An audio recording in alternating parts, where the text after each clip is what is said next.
Mr. Speaker, that unemployment will be rising this year and next year and the year after. And in fact, across the forecast period, it will not decline at all. Right Honourable Lady, Mr. Speaker, says, of course, that none of this is her fault. It is the war in Ukraine. It is President Trump. Is that this is a consequence of her choices. She is the architect of her own misfortune. The Office for Budget Responsibility has confirmed what many suspected. Economic growth has been halved this year due to the government's own decisions. Not Putin, not Trump, not global headwinds, but choices made by Rachel Reeves herself.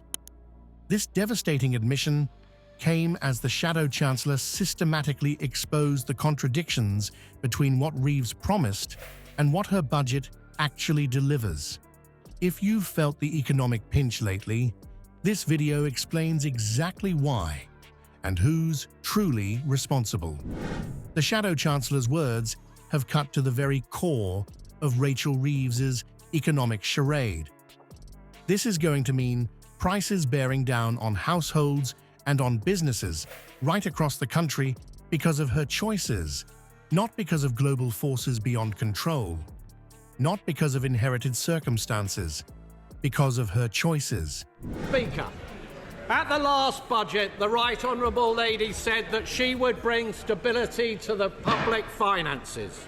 Stability to the public finances. This country was growing at the fastest rate in the G7 only about a year ago. And just as the OECD, the OBR have stated, growth has been halved in this year, cut in two as a consequence of the decisions and the choices. Behind the confident smiles and reassuring press conferences lies a disturbing economic reality that no amount of political spin can disguise.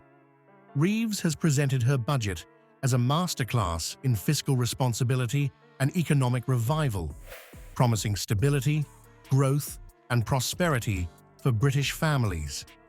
But what happens when we peel back the layers of political rhetoric and examine the cold, hard facts? The Office for Budget Responsibility's independent assessment paints a starkly different picture from Reeves's rosy projections. Growth hasn't merely stumbled, it's been slashed in half this year as a direct consequence of the Chancellor's policy decisions. Inflation, which was down to 2%, bang on target on the very day of the last general election under a Conservative government. This is going to mean prices bearing down on households and on businesses right across the country because of her choices.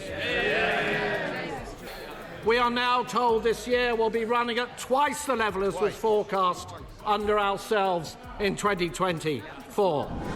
This isn't a minor correction or a temporary blip. It's a fundamental downgrade of Britain's economic trajectory. Perhaps even more concerning is the OBR's projection for unemployment. While Reeves stands at the dispatch box promising jobs and prosperity, the government's own economic watchdog contradicts her optimism, forecasting rising unemployment this year and for several years to come. These aren't abstract statistics. They represent real people who will lose their livelihoods while the government celebrates its supposed economic achievements. The gap between governmental fantasy and economic reality extends far beyond Whitehall. In boardrooms and shop floors across Britain, business leaders are sounding the alarm. The Federation of Small Businesses has reported that business confidence has crashed to its lowest recorded level outside of the pandemic era. Mr. Speaker, that unemployment will be rising this year and next year and the year after. And in fact, across the forecast period, it will not decline at all, trending later on in the forecast period. And she has, of course, told the OBR that these are the elements of spending restraint to which she will stick. Right Honourable Lady, Mr. Speaker, says, of course, that none of this is her fault. It is the war in Ukraine. It is President Trump. This catastrophic collapse in confidence directly contradicts Reeves' claims of creating economic certainty and stability for British enterprise. We're already witnessing the human cost of this economic facade. Major retailers have responded to the government's policies with sweeping job cuts that will devastate communities across Britain. Morrisons has announced 200 job losses. Tesco is cutting 400 positions, and most alarmingly, Sainsbury's plans to eliminate a staggering 3,000 jobs. These aren't just numbers on a spreadsheet.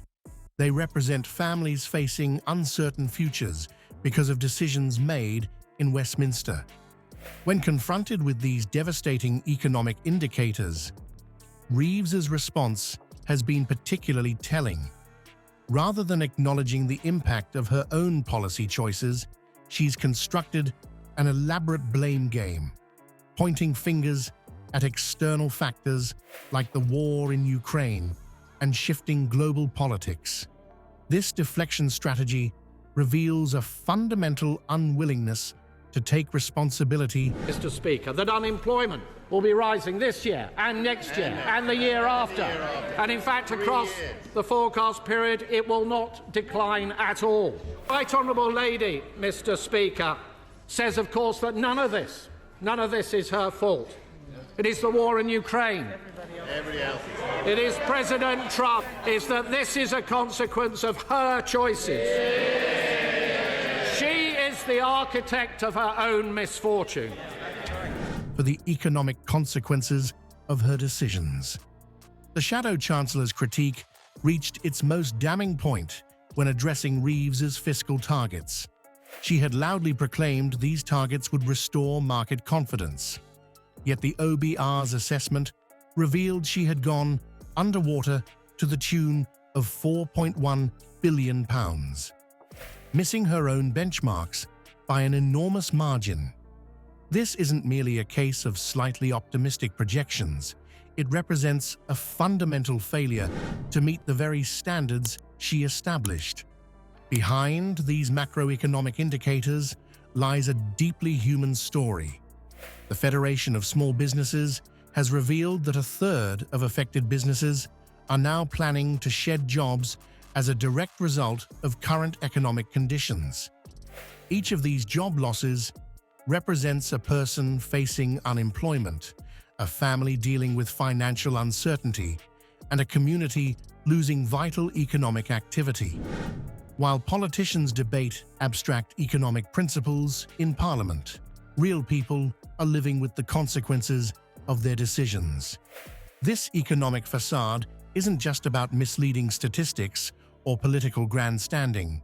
It has tangible consequences for people across Britain.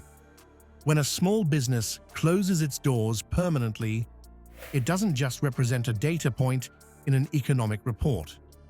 It represents dreams shattered, livelihoods lost, and communities diminished. When a family struggles to meet rising costs while wages stagnate, they don't experience this as an abstract economic concept. They feel it in everyday choices about heating, eating, and providing for their children. So, what happens next? The Shadow Chancellor's warning that this is going to mean prices bearing down on households and on businesses right across the country because of her choices isn't just political posturing. It's a stark reality check for Reeves's economic fantasy. The gap between polished presentation and painful reality couldn't be more glaring. While Reeves confidently delivered her budget with rehearsed precision, the substance behind her words has already begun to disintegrate under minimal scrutiny. What should particularly concern voters is the long-term outlook. Experts are now warning about sustained inflation and increased borrowing costs that could strangle any chance of meaningful growth. The upcoming OBR report on economic forecasts will likely drive another nail into the coffin of this government's credibility. When politicians talk about abstract economic concepts, remember that real families and businesses suffer the consequences of these policies. The next time you hear ambitious claims about Britain's economic recovery, ask yourself, who's actually telling the truth?